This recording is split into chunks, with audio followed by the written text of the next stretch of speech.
Alors, bienvenue dans cette nouvelle vidéo dans laquelle nous allons parler crypto.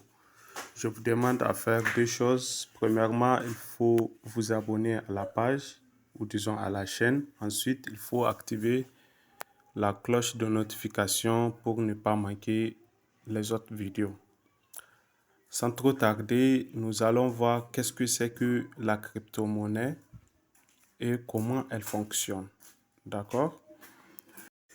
Généralement, lorsque vous tapez dans la barre de recherche, que ce soit sur Google ou sur YouTube, pour demander la définition de la crypto, le plus souvent, on va vous dire que la crypto est une forme de monnaie numérique qui utilise la cryptographie pour sécuriser et vérifier les transactions ainsi que pour contrôler la création des nouvelles unités. Et cette définition paraît être un peu plus compliqué pour les débutants. D'accord? Et je vous comprends parfaitement. C'est pourquoi dans cette vidéo ou dans cette présentation, nous n'allons pas faire usage de termes techniques. Ou disons, lorsque qu'il va arriver qu'on fasse usage, nous allons les illustrer avec des exemples plus simples. Voilà, ce qu'il faut retenir, la crypto, c'est de l'argent. C'est de l'argent numérique, tout comme les Orange Money, les Airtel Money et les Move Money. D'accord? Vous savez que c'est de l'argent, vous pouvez faire des transactions avec, vous pouvez payer un fournisseur avec. Et si vous voulez les retirer, il y a des points où vous allez vous rendre et faire des cash out, n'est-ce pas? C'est pratiquement la même chose. Mais contrairement à tout ce que vous connaissez comme monnaie, que ce soit la monnaie fiduciaire qui est régie et émise par les banques, que ce soit les monnaies numériques des opérateurs de téléphonie mobile qui sont émises par les opérateurs. Ici, la crypto-monnaie, c'est une monnaie décentralisée. Décentralisée dans le sens où il n'y a pas un organe central qui va émettre ces cryptos. Et nous allons voir que cette monnaie fonctionne sur une technologie qui est appelée la blockchain. Alors, pour comprendre ce que c'est que la blockchain, je vais l'illustrer à travers des exemples ou en comparaison avec la banque. D'accord? Lorsque vous vous rendez dans une banque pour effectuer une opération, que ce soit du retrait ou du dépôt, vous allez voir le réceptionniste ou l'agent commercial va vous inscrire votre transaction sur un registre. D'accord?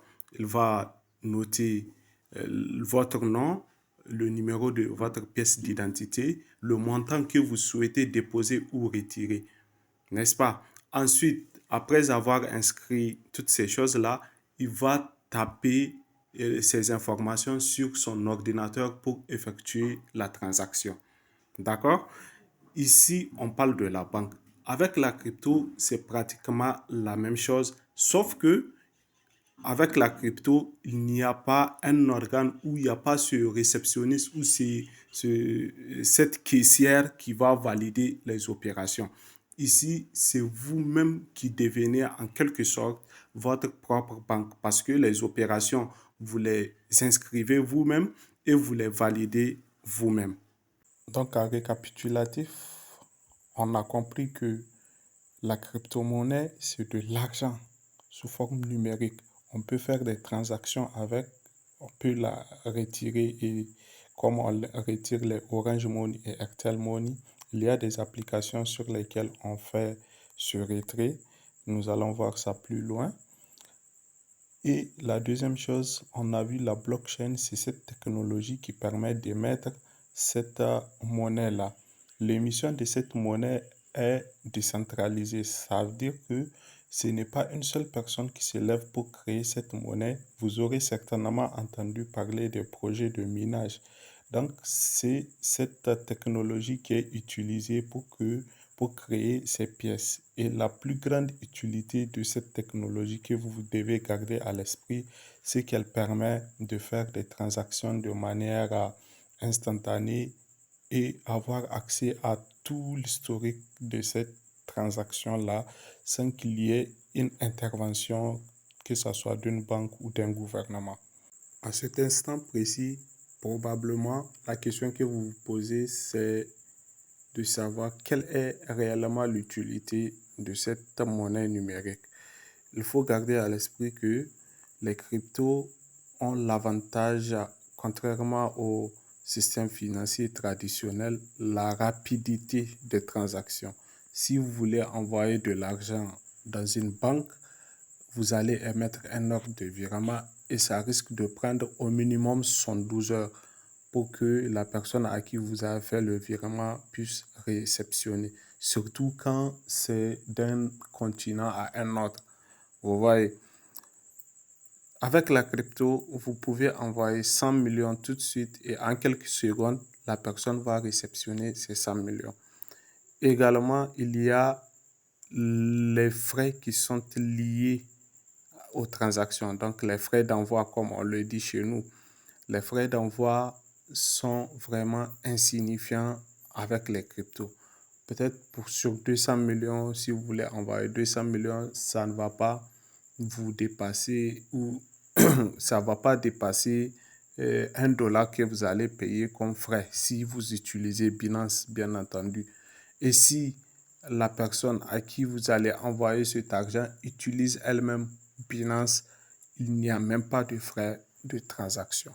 Vous voyez, c'est ça l'un des plus gros avantages d'utiliser les cryptos. Cependant, les cryptos également ont des risques. Voilà. Donc aujourd'hui, vous pouvez mettre de l'argent, 100 000 sur une pièce, et que 2 jours ou 3 jours après, vous vous retrouvez avec peut-être 20 000, 15 000, parce que tout simplement, c'est une monnaie qui est très volatile. Donc, ça prend de la valeur, tout comme ça perd de la valeur. Lorsque vous êtes chanceux avec un 2500, vous pouvez devenir millionnaire avec les cryptos. Tout comme si vous mettez des millions sur une monnaie et que vous avez la malchance que ça baisse, vous risquez de tout perdre. Voilà pour ce qui est de cette présentation.